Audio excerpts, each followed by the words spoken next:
10,000 চক্রবাল আলোকিত হয় নির্বাণের দীপ্ত মশালে, যাদের আগমনে অগণিত অগণিত সত্য অপায় মুক্ত হয়ে নির্বাণ মার্গ দর্শন করে অপার পরম শান্তি ভোগ করেন, সেই সকলে সাধ্যাদিক বীর্যাদিক পাইয়াদিক বুদ্ধ, অর্থাৎ শ্রদ্ধাদিক বুদ্ধ, বীর্যাদিক বুদ্ধ, প্রজ্ঞাদিক বুদ্ধ, যাদের সারা অসংখ্য লক্ষাধিক কল্প, 8 অসংখ্য লক্ষাধিক কল্প, 16 অসংখ্য লক্ষাধিক কল্পকাল পরামি পূরণ করে বুদ্ধত্ব প্রাপ্ত হয়, তাদেরকে আমি সর্বাগ্রে আমার শিরে স্থাপন করছি। সাধু সাধু সাধু। সম্মানিত সদ্ধর্মে পূজারীগণ, অতঃপর আমি নত মস্তকে বন্দনা করছি সুপাটিপন্ন ভগবত শাবক সাঙ্গকে। সাধু সাধু। আজ এখানে আগত নির্বাণকামী ভক্তবিন্দুদেরকে আমার অন্তরের অন্তঃস্থল থেকে মৈত্রীময় আশীর্বাদ প্রদান করছি। আমার জন্মান্তরে সঞ্চিত ধর্ম পুণ্য, শীলময় পুণ্য, ভাবনাময় পুণ্য রাশি আপনাদের সকলকে মৈত্রীময় চিত্তে দান করছি। সকলে অনুমোদন ক্রমে প্রাপ্ত হয়ে সুখী হোক। সাধু সাধু সাধু। আজ 25 নভেম্বর 2012 ইংরেজি পড়ন্ত বিকালে এই সুন্দর পরিবেশে বান্নি সেন্টার হলে অনুষ্ঠিত Bangladesh Buddhist community of new ইয়র্কে উদ্যোগে আয়োজিত ধর্মসভায় আজকে আমি বুদ্ধের 6টি কর্ম বিপাক দেশনা করব বলে মনে স্থির করেছি। সম্মানিত সদ্ধর্মের পূজারীগণ, গত কয়েক মাস আগে এই বান্নি সেন্টার হলে আমি প্রথম বুদ্ধের 6টি কর্ম বিপাক দেশনা করেছিলাম। যারা শ্রবণ করেন নাই তারা ইন্টারনেটে ইউটিউবে গিয়ে আমার নাম টাইপ করলে ওখান থেকে আপনারা শ্রবণ করতে পারবেন। সম্মানিত সদ্ধর্মের পূজারীগণ, আপনারা হয়তো জানেন দেবদত্ত বুদ্ধকে হত্যা করার জন্য বিভিন্নভাবে চেষ্টা করেছিলেন, কিন্তু তৃতীয়বার বুদ্ধকে হত্যা করার জন্য একটি বড় পাথর বুদ্ধের মাথার উপরে নিক্ষেপ করার জন্য চেষ্টা করেছিলেন, কিন্তু ওই বড় পাথর বুদ্ধের গায়ে না পড়ে ওই পাথরটিকে ছোট একটা পাথরের টুকরো সজোরে বুদ্ধের পায়ে আঘাত করাতে বুদ্ধের অত্যন্ত ব্যথা পেয়েছিলেন। উত্ত জমাট বাঁধা রক্ত অপারেশন করে বের করে দিতে বাধ্য হন, কারণ একটা পাথর যখন পায়ে লেগেছিল এতে রক্ত জমাট বেঁধেছিল, কিন্তু ওই রক্ত জমাট অপারেশন করে বের করতে বাধ্য হয়েছিলেন। বুদ্ধের পায়ের বৃদ্ধাঙ্গুলি থেকে এভাবে রক্ত জড়ার কারণ বলতে গিয়ে বুদ্ধ তার 6ষ্ঠ বিপাকের অতীত কাহিনী বললেন। বুদ্ধ বললেন, আমি অতীত এক জন্মে এক ছোট ছেলে হিসাবে রাস্তায় যখন খেলা করছিলাম, তখন এক পাচ্ছেক বুদ্ধ ভিক্ষা নিয়ে বের হচ্ছিলেন। ওনাকে দেখে ছোট ছেলেদের স্বভাব স্বরূপ একটু দুষ্টুমি করতে ইচ্ছা হয়েছিল। আমি একটা পাথর তুলে পাচ্ছেক বুদ্ধের দিকে ছুটে মেরেছিলাম। পাথরটি দুইবার তার পায়ের বৃদ্ধাঙ্গুলিতে আঘাত করে তাতে রক্ত বের হয়েছিল। সেই কর্ম বিপাকের ফলে আমি বহু জন্ম নরকে যন্ত্রণা ভোগ করেছি, বহু মনুষ্য জন্ম এ ধরনের আঘাত প্রাপ্ত হয়েছি। এই শেষ জন্মেও এরূপ ব্যথা যন্ত্রণা প্রাপ্ত হয়েছে। তৎপ্রসঙ্গে বুদ্ধ বললেন, পুব্বেহাং দ্বারাকুহুত্বাং কিল্লামানো মহাপতে পাচ্ছেকাং বুদ্ধং দিশওয়ানাং মাগে সাকালে কাঙ্কে পেন্তে। সাধু সাধু অর্থাৎ আমি পূর্ব জন্মে ছোট বালক রাজপথে খেলা করাকালীন এক পাচ্ছেক বুদ্ধকে প্রস্তর নিক্ষেপ করেছিলাম। সম্মানিত সধর্মের পূজারীগণ, বুদ্ধির সপ্তম কর্ম বিপাক। আপনারা জানেন অজাতশত্রু এবং দেবদত্ত দুজনে মিলে বুদ্ধকে মারবার জন্য বিভিন্ন ষড়যন্ত্র করেছিল। বিভিন্ন উপায়ে যখন মারতে পারল না, তখন ঠিক করল অবুঝ পশু নালাগিরি হাতিকে 10 মণ মদ খাওয়াইয়া বুদ্ধকে হত্যা করা হবে। তাই একদিন 10 মণ বিভিন্ন রকমের মদ খাওয়াইয়া মাতাল করে দিয়ে বুদ্ধ যখন তার শিষ্য সহ বিজ্ঞানে আসছিলেন, তখন নালাগিরিকে রাজগৃহে রাজপথরে পাঠিয়ে দেওয়া হয়েছিল মহাকারণিক তথাগত সম্যক সম্বুদ্ধকে হত্যা করার জন্য। কিন্তু দেব মনুষ্য ব্রহ্মা শাস্তা বুদ্ধ তার অপার করুণা ও মহামৈত্রী দিয়ে সেই উন্মাদ মাতাল একটা অবুঝ প্রাণী হাতিকেও জয় করেছিলেন। সপ্তম বিপাকে কারণ শিষ্যদের প্রশ্ন উত্তরে মহাকারণিক তথাগত সম্যক সম্বুদ্ধ বললেন, অতীত কোনো এক জন্মে বুদ্ধ বারাণসীতে মাহৎ কুলে জন্ম নিয়েছিলেন। তিনি মাহৎ বিদ্যায় পারদর্শী হওয়াতে রাজার অনুগ্রহ লাভের সক্ষম হয়ে হস্তি মন্ত্রী হয়েছিলেন। একদিন তিনি হস্তি পৃষ্ঠে আরোহণ করে নগরী প্রদক্ষিণ করছিলেন। ওই সময় এক পাচ্ছেক বুদ্ধ বিজ্ঞানে আগমন করছিলেন এবং বুদ্ধিসত্ত্বের হস্তির মুখোমুখি হন।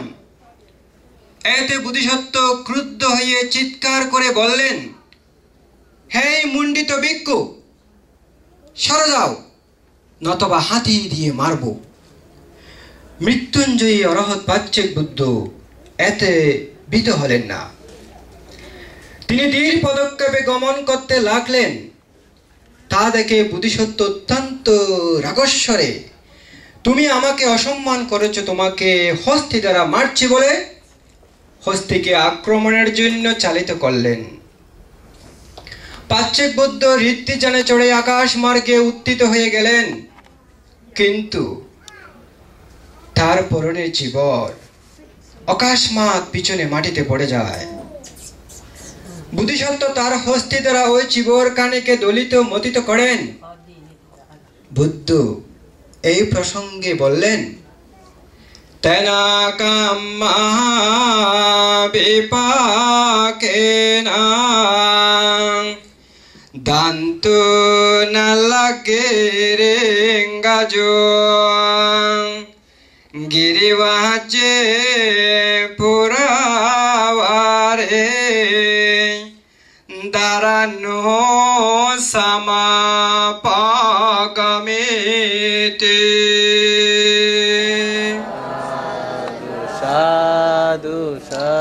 অর্থাৎ পাচ্ছেক বুদ্ধকে হস্তি দ্বারা আক্রমণের পাপের বিপাকে 5টি পাহাড় বেষ্টিত মনোরম নগরী রাজগৃহে রাজপথে মদমত্ত মাতাল হস্তি নালাগিরি আমাকে প্রবল বেগে মারতে ছুটে এসেছিল।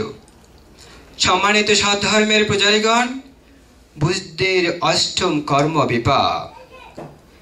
দেবদত্তের নিক্ষেপিত পাথরের টুকরা আঘাতে বুদ্ধের পায়ের বৃদ্ধাঙ্গুলিতে যে আঘাত লেগেছিল তাতে রক্ত জমাট হয়ে গিয়েছিল এবং তীব্র ব্যথা অনুভূত হয়েছিল।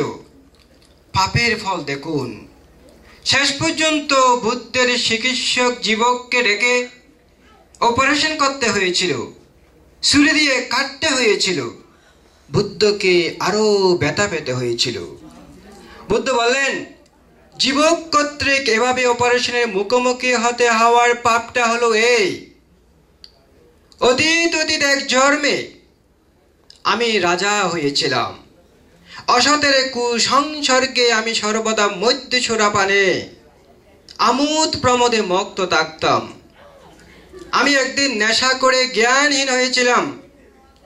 তখন হঠাৎ বিনা কারণে আমার এক কর্মচারীকে আমি টেনে আমার নিজের তলোয়ার দিয়ে হত্যা করেছিলাম। ওই পাপের ফলে আমি অনেকবার অবিচি নরক পর্যন্ত গেছি। এভাবে বহু জন্ম নরকে যন্ত্রণা ভোগ করেও এখন অবশিষ্টাংশ পাপের ফল, ওই লোককে হত্যা করার ফল, আমার পায়ের বৃদ্ধাঙ্গুলি থেকে পুঁজ বের করার জন্য যে যুবককে আমার পায়ে ছুরি চালাতে হয়েছিল। আমি ব্যথা পেয়েছি তীব্রভাবে। এটা আমার এই কর্ম বিপাক। তৎ সম্পর্কে মহাকারণিক তথাগত সম্যক সম্বুদ্ধ বললেন, তেনা কামা বিপাকেন নিরায়ে পাস্যে সাংবুসান্তে। সাধু সাধু। অর্থাৎ নরহত্য পাপের বিপাকে আমি বহুবার নরকে উৎপন্ন হয়ে বর্ণনাতীত দুঃখ যন্ত্রণা ভোগ করেছি। বুদ্ধ আরো বললেন,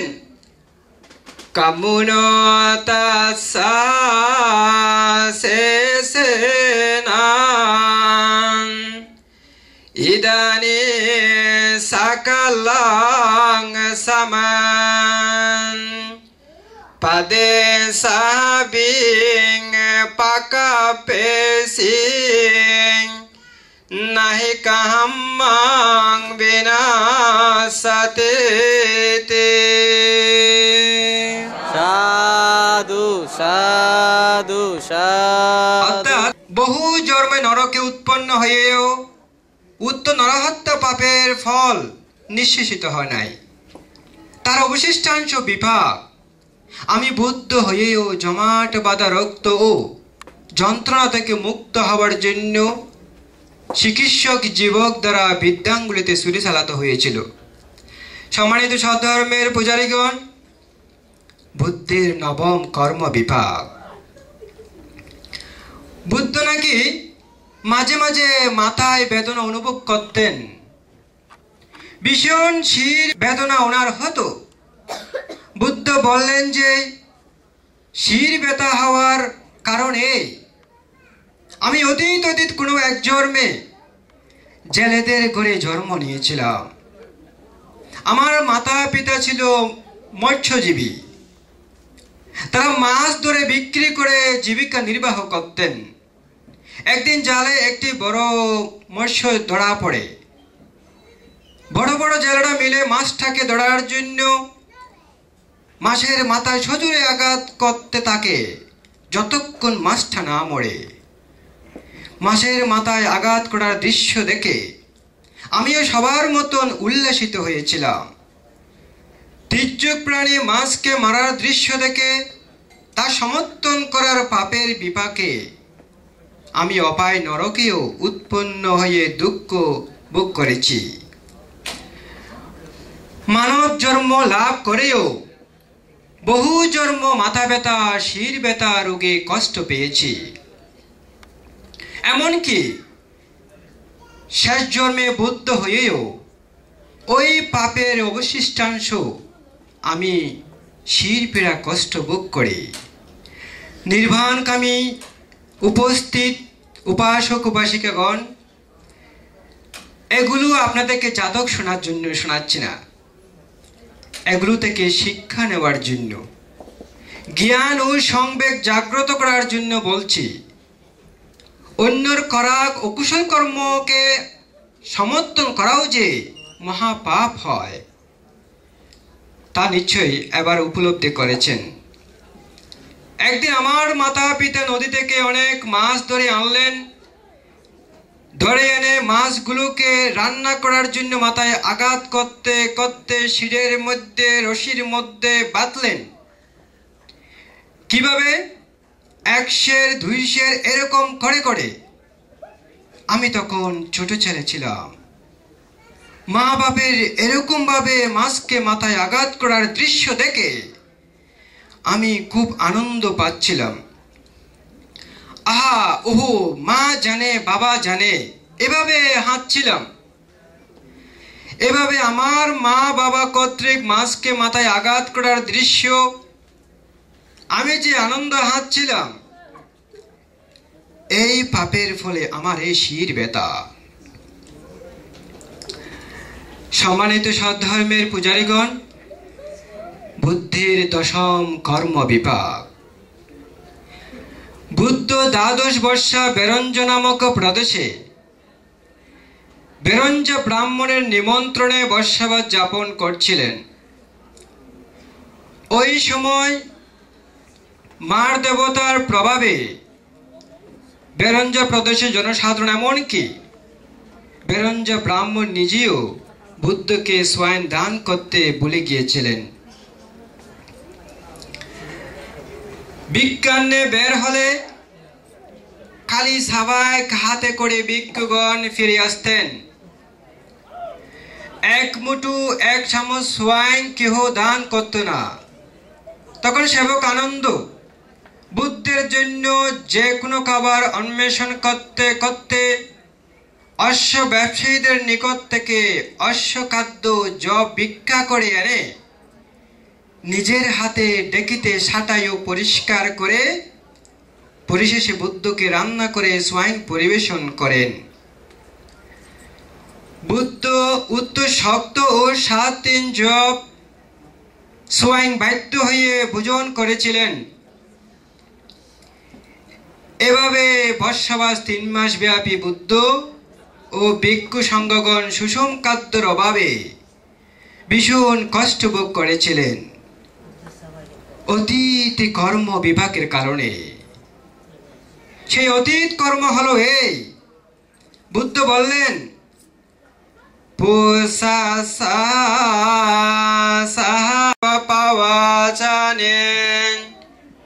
সাবানে পারে বাসায়ে ইয়াবা কাদতা ভোজাতা মাবো ভোজাতা সালিয়োতে। সাধু সাধু সাধু। অর্থাৎ আমি পুষ্যপুত্র যখন পৃথিবীতে উৎপন্ন হয়েছিলেন, তখন সত্তাহীন এক পরিবারে জন্মগ্রহণ করেছিলাম।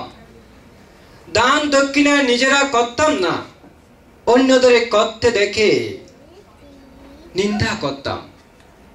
একদিন দেশবাসীগণ ত্রিলোক পূজ্য পুষ্য বুদ্ধ এবং তার ভিক্ষু সংঘকে নিমন্ত্রণ করে অতি উত্তম দুগ্ধ পাইয়ে স্বয়ং দ্বারা আপ্যায়িত করতে দেখে আমি আনন্দিত হই নাই, বরং হিংসা ও বিদ্বেষ চিত্তে এই বলে নিন্দা করেছিলাম যে এই মুন্ডিত মস্তক ভিক্ষুরা কোনো কর্ম করতে আগ্রহী নয়, অলসভাবে দিন যাপন করে, দাতাদের দানকৃত আহার গ্রহণ করে শুধু ঘুমিয়ে কালাতিপাত করে। এই ধরনের ভিক্ষুতে সুস্বাদু দুগ্ধ পায়েস আহার দিয়ে কি বা লাভ হবে? শক্ত গন্ধযুক্ত জব খেতে দেওয়া উচিত। বুদ্ধ আরো বললেন, তেনা কাম্মা বিপাকেনা তেমাসাং কাদিতাং এবং নিমন্তে তো ব্রাহ্মণেনা বিরঞ্জয়াং বাসিং তদতে। সাধু সাধু। অর্থাৎ উত্তর কর্ম বিপাকের ফলে বেরঞ্জ ব্রাহ্মণ আমাকে নিমন্ত্রণ করে বেরঞ্জাতে 3 মাস বর্ষাবাস যাপন করাকালীন কোনো স্বয়ং না পাওয়াতে 3 মাস ব্যাপী জব খেতে বাধ্য হয়েছিলাম। কর্ম বিভাগ বড় রহস্যময়, বড় ভয়ঙ্কর। বুদ্ধ তার সুবল থেকে নিষ্কৃতি পান নাই। সুতরাং আমাদের বলার অপেক্ষা রাখি কি, সম্মানিত সদ্ধর্মের পূজারীগণ, বুদ্ধের 11তম কর্ম বিপাক। তথাগত সম্যক সম্বুদ্ধের মাঝে মাঝে কুমোর ব্যথা হতো। এই কুমোর ব্যথা হওয়ার কারণ প্রসঙ্গে বুদ্ধ তার অতীত জন্মের কথা এভাবে বললেন। অতীতে বোধিসত্ত্ব বারাণসীতে শ্রেষ্ঠীর কুলে জন্ম নিয়েছিলেন। বোধিসত্ত্বের দেহাবয়ব ক্ষুদ্রাকৃতি ছিল, তাই তার নাম দেওয়া হয়েছিল বামন। আমি যখন প্রথমে নিউ ইয়র্কে এসেছিলাম, আপনারা সবাই আমাকে কি নামে ডাকতেন? সত্যানন্দ বান্তে, তাই না? কিন্তু কয়েক মাস পরে দেখলাম সবাই আমাকে ডাকে ছোট্ট বান্তে। কেন? ওই বামনের মতন। বামন যে ক্ষুদ্র ছিল, ওনার শরীরটা ছিল আমার মতন আর কি, ছোট্ট। ঠিক অনুরূপভাবে ওই বোধিসত্ত্বকে নাম দেওয়া হয়েছিল বামন। কিন্তু তার শরীরে ছিল 5টি হাতির বল। সে কারণে তিনি কুস্তি খেলাকে পেশা হিসেবে বেছে নিয়েছিলেন। বারাণসীতে তিনি শ্রেষ্ঠ কুস্তিগীর হিসাবে খ্যাতি অর্জন করেছিলেন। তার প্রতিদ্বন্দ্বী কেহ ছিল না। ওই সময় মল্ল রাজ্যের রাজার পৃষ্ঠপোষকতা প্রাপ্ত এক কুস্তিগীরও খ্যাতি অর্জন করতে থাকে। তখন তার নাম হয়েছিল মল্লক। তার দেশে তার প্রতিদ্বন্দ্বী না থাকায় তিনি বিভিন্ন রাজ্য ঘুরে ঘুরে প্রতিদ্বন্দ্বী কুস্তে লাগলেন। কোন কুস্তিগিরে তার সাথে লড়াই করে জিততে পারত না। এভাবে তিনি একদিন বারাণসীতে উপস্থিত হলে মল্ল রাজ্যের শ্রেষ্ঠ কুস্তিগির বীর মল্লকের সাথে লড়াই করার প্রতিদ্বন্দ্বী থাকলে গিয়ে আসুন, এভাবে ঘোষণা করেছিলেন। এই বলে নগরীতে ঘোষণা করতে করতে তারা নগরী প্রদক্ষিণ করে। তখন বোধিসত্ত্ব চিন্তা করল, আমার বারাণসীতে এসে এত সাহস আস্ফালন দেখানো উচিত নয়, আমি তার সমুচিত শিক্ষা দেব। এই ভেবে বোধিসত্ত্ব তার সাথে প্রতিদ্বন্দ্বিতা করবেন বলে ঘোষণা করলেন। বীর মল্লক বোধিসত্ত্বকে বামন অর্থাৎ ক্ষুদ্রাকৃতি দেখে হাসলেন। আমি এমন বামনকে এক হাতে মারব, এই বলে তাচ্ছিল্য করে প্রতিযোগিতা দিন ধার্য করলেন। নির্ধারিত দিনে এই কুস্তিগিরের লড়াই দেখার জন্য অগণিত দর্শকের সমাগম হয়েছিল। দুই যোদ্ধা এখন মঞ্চের মুখোমুখি। প্রতিদ্বন্দ্বিতা শুরু হলো। মল্ল দেশের কুস্তিগির মল্লক বোধিসত্ত্বকে আক্রমণ করার আগে বোধিসত্ত্ব বামন তীব্র গতিতে তার এক হাত ধরে উপরে নিক্ষেপ করে দিল। লাঠিমের মতো ঘুরতে ঘুরতে নিচে পড়বার আগে আবার পা ধরে সজোরে মঞ্চে আঘাত করল। এতে মল্ল কুস্তিগির কোমর ভেঙে গিয়ে যন্ত্রণা বেহুশ হয়ে গেল। বোধিসত্ত্বের এরকম নিপুণতা দেখে দর্শক জনতা হর্ষধ্বনি দিয়ে বিভিন্ন উপহার দিয়ে অভিনন্দন জানালো। পরে অবশ্যই বোধিসত্ত্ব মল্লকে চিকিৎসা করেন এবং মুষ্টিযুদ্ধ পেশাও চিরতরে পরিত্যাগ করলেন। বুদ্ধ বললেন, নিবুদ্ধেবতা শান্তি মাল্লাপুত্তাং নেদায়ে তেনা কাম্মা বিপাকেনা পিটি দুঃখাং মামাঙ্গহতি। সাধু সাধু সাধু। অর্থাৎ আমি শূন্যকল্পে মল্লবাসী মল্লক মুষ্টিযোদ্ধাকে কোমর ভেঙে দিয়ে ধরাশয়ী করেছিলাম। উক্ত কর্ম বিপাকের দরুন আমার কোমর মেরুদণ্ড ব্যথায় যন্ত্রণা ভোগ করি। সম্মানিত সদ্ধর্মের পূজারীগণ, এবার বুদ্ধের শেষ কর্ম বিপাক, বুদ্ধের 12তম কর্ম বিপাক। আপনারা সকলে জানেন যে বুদ্ধ পরিনির্বাণ গ্রহণের জন্য কুশীনগর যাবার পথে চুন্দু নামক স্বর্ণাকারের ফাং গ্রহণ করে তার দান গ্রহণ করেছিলেন। ওই সোয়াই আহার করার পরক্ষণে বুদ্ধের রক্ত আমাশ হয়েছিল।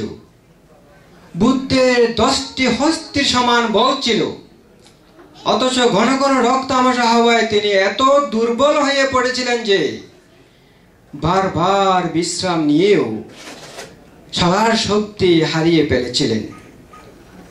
তাই হে আনন্দ, আমি অত্যন্ত দুর্বল হয়ে পড়েছি, আমাকে ধরো বলে বাধ্য হয়ে নিজ দুর্বলতা প্রকাশ করেছিলেন। এভাবে রক্ত হওয়ার হেতু কি জানতে চাওয়া হলে বুদ্ধ তার অতীত জন্মের কথা বললেন। অতীতে তিনি এক শ্রেষ্ঠ কুলে জন্ম নিয়ে শৈশব কাল থেকে চিকিৎসা বিদ্যার প্রতি অনুরাগী ছিলেন বিদায় তিনি বিভিন্ন খ্যাতিমান চিকিৎসকের সান্নিধ্য, চিকিৎসা ও বৈষয়িক বিদ্যা অধ্যয়ন করে পরিশেষে নিজের একজন দক্ষ চিকিৎসক রূপে পরিচিতি লাভ করে প্রথমে নিজ শহরে, পরে বিভিন্ন শহর নগর পরিভ্রমণ ক্রমে বিভিন্ন রোগীর চিকিৎসা করে প্রভূত ধন উপার্জন ও খ্যাতি লাভ করে। এভাবে এক সময় এক ষষ্ঠী পুত্রের এমন এক ব্যাধি হয়েছিল যা বিভিন্ন চিকিৎসক চিকিৎসা করে ব্যক্ত হয়েছেন। বুদ্ধিসত্ত্বকে পেয়ে তারা আনন্দিত হলেন এবং বললেন, রোগী ভালো হলে প্রভূত ধন দিয়ে গুণ পূজা করা হবে। বুদ্ধিসত্ত্ব এতে রাজি হলে বিভিন্ন ওষুধ প্রয়োগ করলেন এবং বিভিন্ন উপায়ে রোগীকে সুস্থ করার আপ্রাণ চেষ্টা করলেন। বুদ্ধিসত্ত্বের আপ্রাণ প্রচেষ্টায় একদিন ষষ্ঠী পুত্র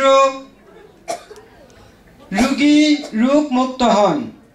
ওই সময় ষষ্ঠী পুত্র তাদের দেয়া কথা রক্ষা করতে অনিচ্ছা প্রকাশ করে বললেন, শ্রদ্ধেয় চিকিৎসক, রোগ এখনো নিরাময় হয় নাই, আপনার ওষুধের গুণ বোধ হয় কম। দুষ্ট লোকের মিথ্যা কথায় বুদ্ধিসত্ত্ব দুঃখিত ও অপমানিত বোধ করলেন।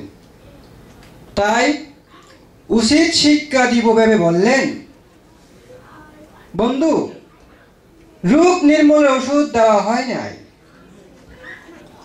সেবন করুন, রোগ নির্মূল হবে।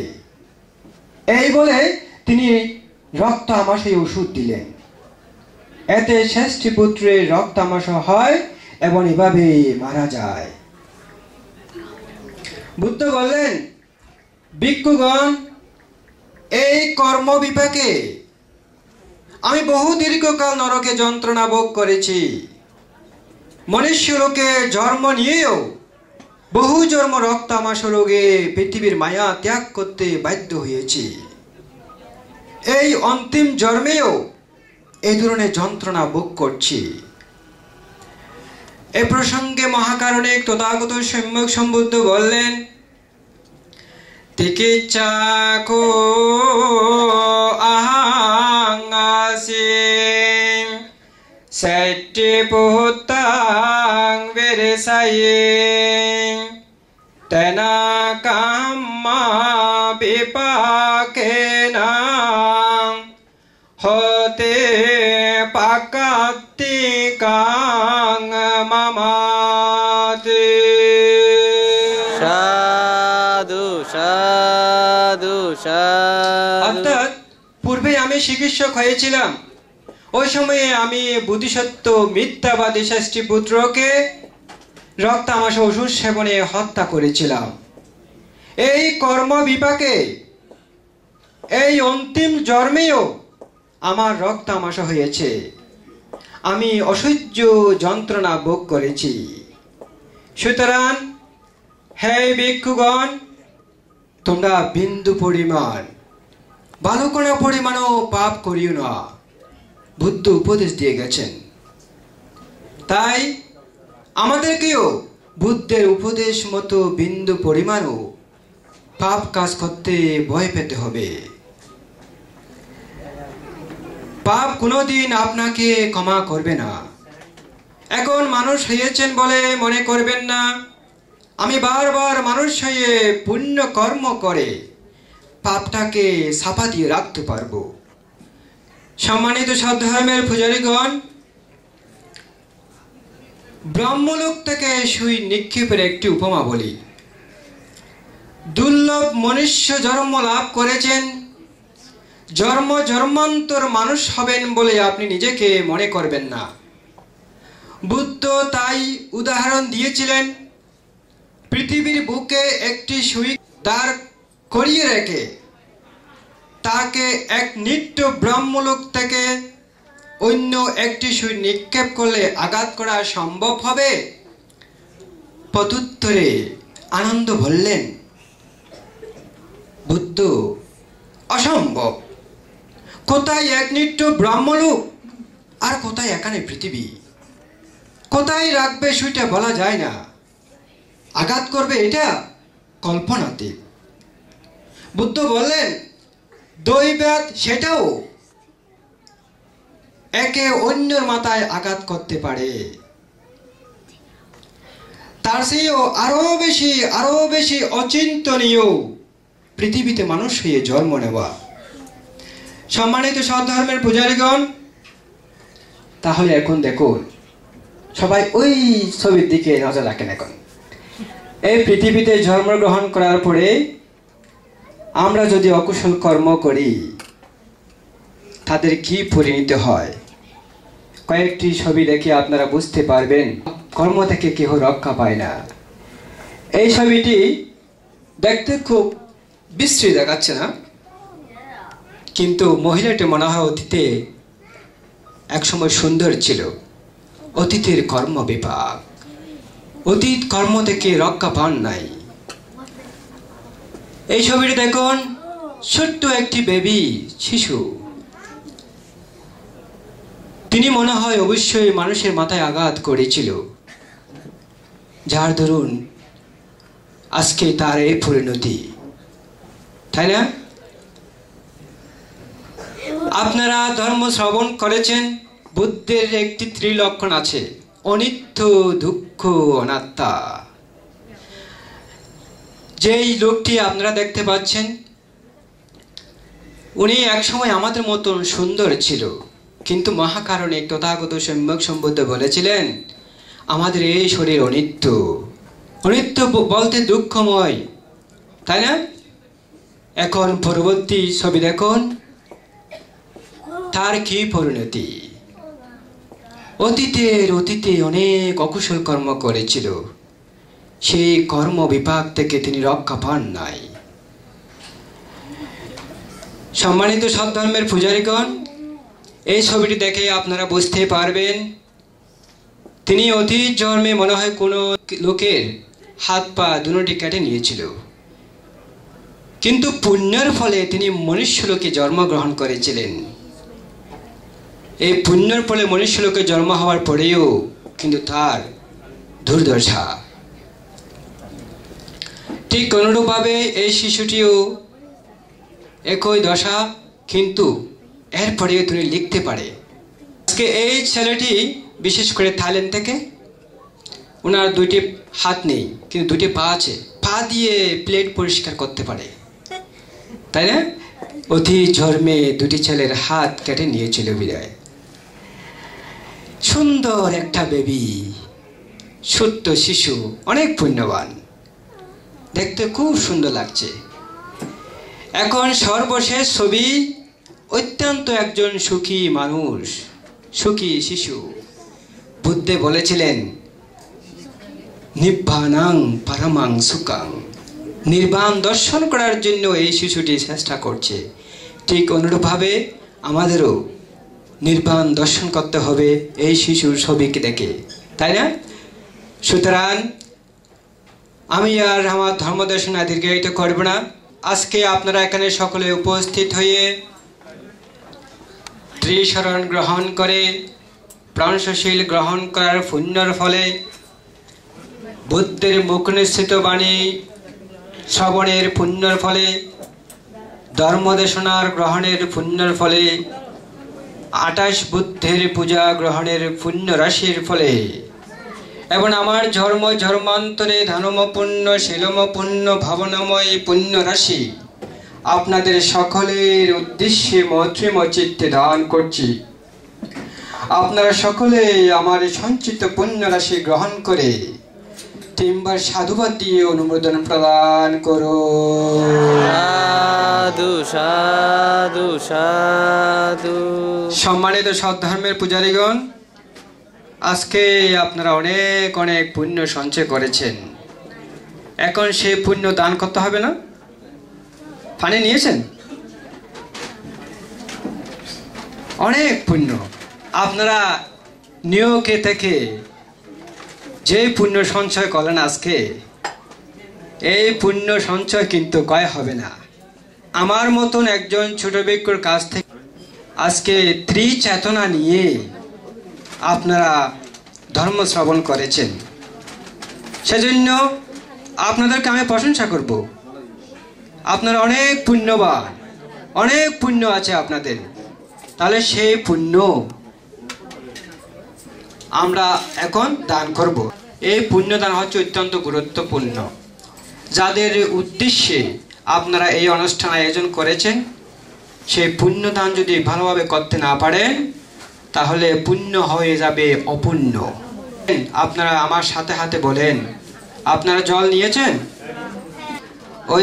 আমরা এই দুঃখময় সংসার ভবচক্র পাড়ি দিয়ে নির্বাণকে প্রত্যক্ষ করার মানসে বুদ্ধের শরণ ধর্মের শরণ সঙ্গের শরণ গ্রহণ করে শিলে প্রতিষ্ঠিত হয়ে অষ্টবিংশতি বুদ্ধ পূজা করে সঙ্গদান করে শিবর দান করে ধর্ম দেশনা শ্রবণ করে নিজের চিত্তে গতি প্রকৃতি অবলোকন করে সেই চিত্তকে বুদ্ধের শরণ ধর্মের শরণ সঙ্গের শরণ ত্রিশ্রেষ্ঠ রত্নের শরণ গ্রহণের মাধ্যমে দমন করে মনের চিত্তে দীপগুলোকে পরিষ্কার করে আমাদের চিত্তকে আলোকিত করব। এই রূপ দৃঢ় সংকল্প দৃঢ় চেতনা পূর্ণ চেতনা স্থাপন করে যেই অপ্রমেয় পুণ্য রাশি পুণ্য সম্পদ সঞ্চয় করেছি। এই পুণ্যের প্রভাবে আমাদের অন্তর্ভাগে বহির্ভাগে সকল ভয় উপদ্রব অন্তরায় গ্রহ দোষ নিন্দা প্রভাব অকুশল কর্মের বিবাদ বিনাশ হোক সমস্ত পুণ্য কর্মের প্রভাবে আমাদের জীবন সুন্দর হোক। আমাদের জীবনে অন্তরাহীন ভাবে বুদ্ধের শাসনে রক্ষার কাজ বুদ্ধ শাসনের উন্নতির কাজ বুদ্ধ শাসনের শ্রীবৃদ্ধির কাজ সকলের রক্ষার কাজ সকলের মঙ্গলের কাজ করতে পারি। আমরা আমাদের অনন্ত জন্মে সমস্ত পুণ্য রাশি আজকে কৃত সমস্ত পুণ্য রাশি আমাদের আচার্য আমাদের কল্যাণকামী ভিক্ষু সংঘ জ্ঞাতিবর্গ এবং সম্প্রতি রামু উকিয়া এবং পটিয়ার সংগঠিত শরণার্থী কালে নিন্দনীয় ঘটনায় ক্ষতিগ্রস্ত বিহার ও বৌদ্ধ নরনারী এবং পলায়নকারী ঘূর্ণিঝড় সেন্ডিতে ক্ষতিগ্রস্তদের মৈত্রীময় চিত্তে দান করছি আমাদের সমস্ত পুণ্য রাশি আপনারা সকলে প্রাপ্ত হয়ে বুদ্ধ শাসনকে আলোকিত করুন বুদ্ধ শাসনকে রক্ষা করুন আমাদের সমস্ত পুণ্য রাশি আপনারা সকলে প্রাপ্ত হয়ে বুদ্ধ শাসনে আলোতে অনন্ত চক্রবালকে আলোকিত করে নির্বাণকে দর্শন করুন আমরা আমাদের সমস্ত পুণ্য রাশি ব্রহ্মলোকে সকল ব্রহ্মগণকে ছয় স্বর্গের সকল দেবরাজগণকে আর্য বিদ্যাধর গুরু আচার্যগণকে বিদ্যাধর গুরু আচার্যগণকে সকল মনি ঋষিকে আকাশাটাসা দেবগণকে ব্রহ্মাট্টা দেবগণকে রুক্কাট্টা দেবগণকে আমাদের মৃত জীবিত পিতা মাতা ভাই বোন জ্ঞাতিগণকে দান করছি সকলেই আমাদের সমস্ত পুণ্য রাশি প্রাপ্ত হন নির্বাণ ধর্মকে দর্শন করুন আমরা আমাদের সমস্ত পুণ্য রাশি অনন্ত জন্মে পুণ্য রাশি ইহ জন্মের পুণ্য রাশি আজকেকৃত পুণ্য রাশি আমাদের অনন্ত জন্মে জ্ঞাতিগণের মধ্যে যেই সকল জ্ঞাতিগণ পুণ্য অপকারত তাদেরকে দান করছি আমাদের পুণ্য রাশি প্রাপ্ত হয়ে অপায় থেকে মুক্ত হন আমরা আমাদের সমস্ত পুণ্য রাশি সকলকে সমান অংশে মৈত্রীময় দান করছি